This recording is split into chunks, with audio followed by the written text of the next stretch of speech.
This is Liberty Mark 222. I've been reading about the fall of Palmyra in Syria. It's in central Syria, and it's you got Aleppo kind of in the north and Damascus in the southwest, and they're saying now that ISIS or ISIL controls about half of Syria and about 40% of Iraq, and basically, I think you can pretty much say that Syria is a lost country as far as it's not a country anymore. I can't see how they could even unite it anymore. And so there's some very interesting things that happen in this fall of Palmyra, and I guess in Iraq there's another important city too. I think Ramadi, and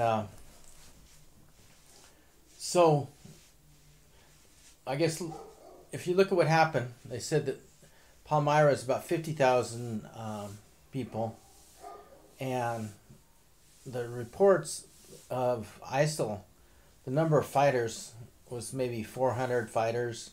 That's what I heard. I don't know how many there were, and but anyway, supposedly the Syrian army fled, most of it, because they're so terrified of what's going on as far as ISIL executing people and torturing them, crucifying them, beheading them, all this.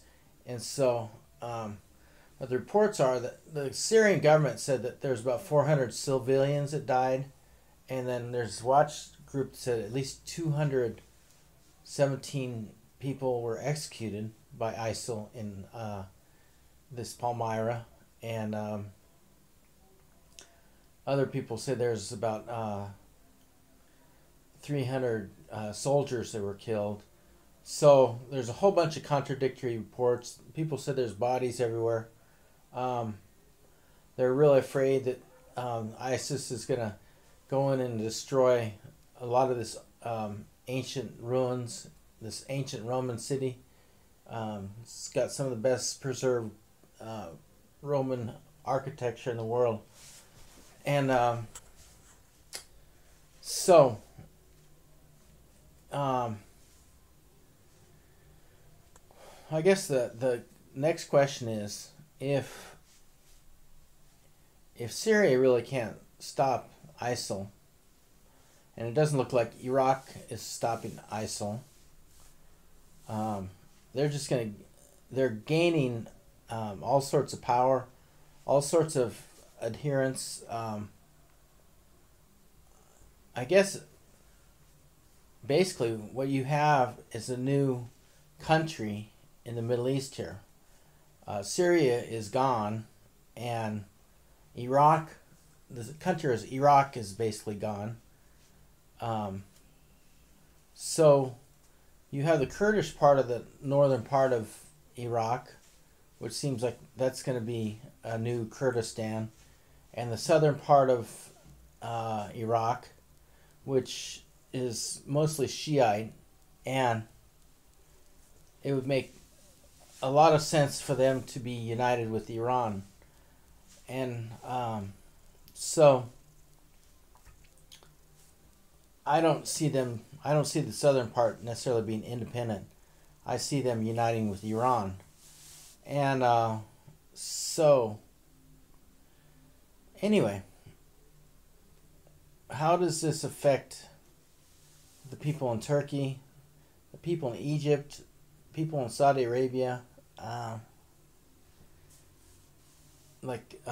Saudi Arabia and Turkey have been actively supporting ISIL to fight against Syria. So I guess they're the ones that are going to get the bulk of the spoils. There's a good chance that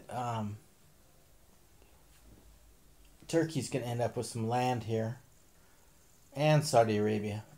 So I guess what's this country of this what do you call it, the Islamic State? What's this country gonna be like? It's gonna, I guess it's gonna be like a Iran and a Saudi Arabia, kind of a mixture of the two, that uses Islamic law, some kind of Sharia law. How are they going to have their government? Is it this this ruler? What's his name? Al Badr or something. If this person even exists, whoever is leading all these forces, however these forces are being led, is it going to be a democracy? Is it going to be a dictatorship? Is it going to be like a kingdom, like Saudi Arabia? I don't know. But it looks like a lot of bloodshed. It looks like it's just going to keep spreading. I don't see how it's going to stop. So, I think it'll be interesting to see what happens in the Turkish elections here, June 7th. This is Liberty Mark 222. Thanks.